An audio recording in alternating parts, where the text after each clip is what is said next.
Welcome to our channel. Today we how to uninstall Discord bots from no-code customer apps, beginner guide step by step clearly.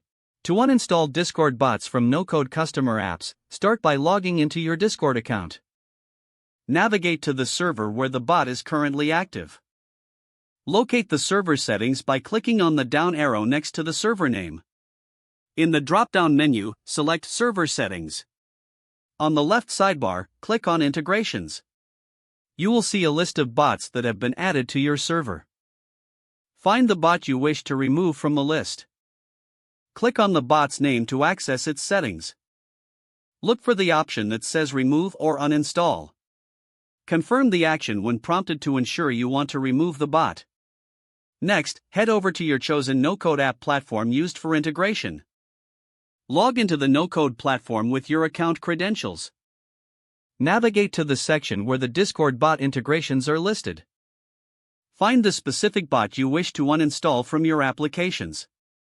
Select the option to uninstall or remove the integration. Depending on the platform, you may need to confirm the removal. After completing these steps, check to ensure the bot is no longer active in both Discord and the no-code app. This process effectively removes the bot and any associated commands or functions. You are now ready to use your Discord server without the bot's presence. If the page does not load, refresh the browser or try again in a private or incognito window. Make sure you are using the correct email address, then retype it carefully to avoid small typos.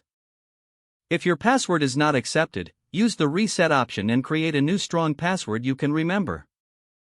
Check your spam folder for verification or security emails, then complete any requested confirmation steps.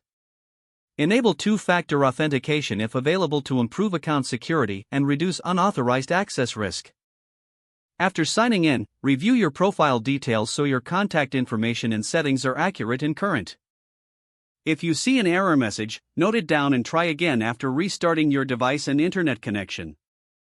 Log out when you finish, especially on shared devices, to keep your account and payment information secure. If the page does not load, refresh the browser or try again in a private or incognito window. Make sure you are using the correct email address, then retype it carefully to avoid small typos. If your password is not accepted, use the reset option and create a new strong password you can remember. Check your spam folder for verification or security emails, then complete any requested confirmation steps. Don't forget to like this video and subscribe to our channel for more step-by-step tech guides.